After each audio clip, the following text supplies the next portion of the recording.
Assalamu alaikum wa rahmatullahi wa barakatuh. My dear brothers and sisters, I want you to think about something you've been waiting for. Maybe it's a job, maybe it's a marriage, maybe it's a child, maybe it's healing from an illness, or relief from a debt, or simply peace in your household. Whatever it is, I want you to hold that thing in your mind for a moment, and I want you to be honest with yourself about how you've been feeling while you wait for it. Frustrated, impatient, maybe even a little resentful, wondering why everyone else around you seems to be getting what they want while you're still standing at the same door, knocking, waiting, watching time pass.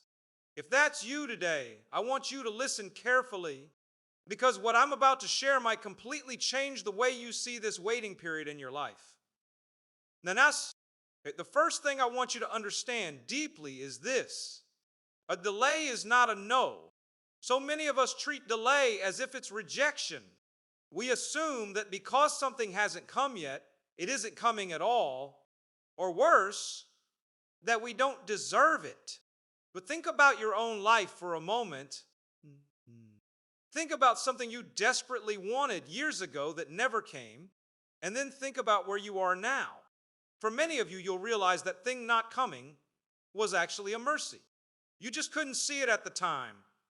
Delay is often protection wearing the disguise of disappointment. What feels like being held back is sometimes being held safe. Here's something worth reflecting on. It's not just about whether you get what you want. It's about when you get it and what condition you're in when it arrives. Imagine receiving a huge blessing, wealth, a relationship, an opportunity, while your heart is still immature, while your character has been refined, while you haven't yet built the patience or the wisdom to handle it properly. Many people who received blessings too early, before they were ready, ended up losing them or being ruined by them.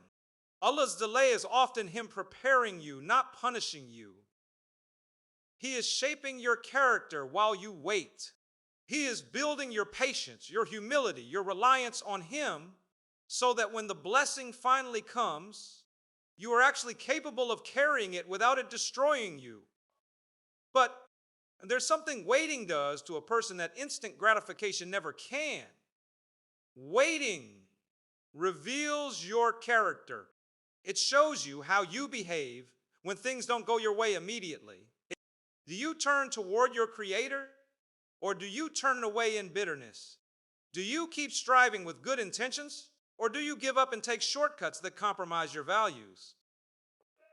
The waiting period is a mirror. It shows you exactly who you are when life isn't handing you what you want on your own schedule. Many of the people we admire most throughout history and in our own lives were shaped in the waiting, not in the achieving, in the waiting. Think about this honestly.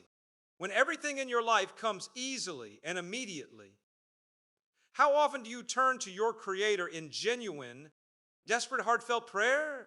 Usually it's during the waiting, during the difficulty, during the uncertainty, that our connection to Allah becomes real. The delay forces you into His presence again and again. Every single time you make dua for that thing you're waiting for, you are building a relationship. You are turning to Him, depending on Him, trusting Him. If the answer came instantly, how many of us would ever build that habit of turning back to Him at all? Sometimes the real gift in the delay isn't the thing you're waiting for. It's who you become while you wait for it and how close you grow to your Creator in the process. One of the most damaging things we do to ourselves during a delay is compare our timeline to someone else's. We see someone get married, get the job, have the child, recover from the illness, and we ask, why them and not me? But you don't know their full story. You don't know what they went through to get there, and you don't know what's coming for you that hasn't arrived yet. Every person's life has its own appointed times.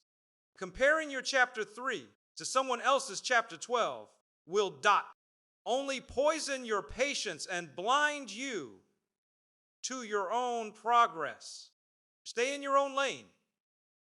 Focus on your own growth. Trust that your story is being written with precision, even when you can't see the next page. So the question becomes, what do you actually do during this period of delay? Let me give you a few practical reflections. First, keep asking. Don't let the silence discourage your dua. Persistent asking is not a sign of weak faith. It's a sign of strong faith. Keep knocking on that door, even if it feels like nothing is happening on the other side. Second, work on yourself while you wait. Use the delay productively. If you're waiting for a better job, build your skills now. If you're waiting for marriage, work on your character now. If you're waiting for healing, take care of your health and your patience now. Don't waste the waiting room. Prepare in it. Third, be grateful for what you already have while pursuing what you don't. Gratitude and desire can exist together. You can thank Allah sincerely for your current blessings while still asking Him earnestly for more. One does not cancel out the other. Fourth, guard your heart from bitterness. Watching others receive what you're waiting for is difficult, but resenting them poisons you, not them. Make dua for them genuinely and trust that your own turn is being written with just as much care. Fifth, remember that some things are delayed in this life, specifically because something greater is being prepared for you, whether in this life later or in the next life entirely. Not every reward is meant to arrive on your schedule, and that is not a flaw in the plan. It is the plan, my brothers and sisters. We don't always get explanations for our delays. Sometimes years pass and we never fully understand why something took so long or why it didn't come the way we expected at all. And that's where trust becomes real. Not trust when everything makes sense. Trust when nothing makes sense. And you choose to believe anyway that the one who is delaying you knows something you don't. There is wisdom in every delay, even the ones that never get explained to us in this lifetime.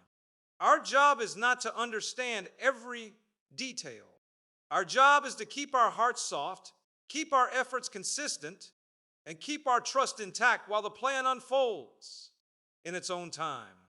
And so the next time you find yourself frustrated by a delay, waiting for that job, that spouse, that child, that healing, that breakthrough, I want you to pause and ask yourself a different question. Not why hasn't this come yet, but what is being built in me while I wait for it? Because I promise you, the version of you that finally receives that blessing will not be the same version of you that first asked for it. You will be more patient, more humble, more grateful, more connected to your Creator. And that transformation, that growth might just be the real gift hiding inside the delay itself. Trust the timing. Trust the process. Trust the one who has never once forgotten you, even in your longest, quietest, most difficult seasons of waiting. May Allah grant every single one of us patience in our waiting, wisdom in our understanding, and the blessing we've been asking for at the perfect time, in the perfect way, for our own good. Barakallahu fikum.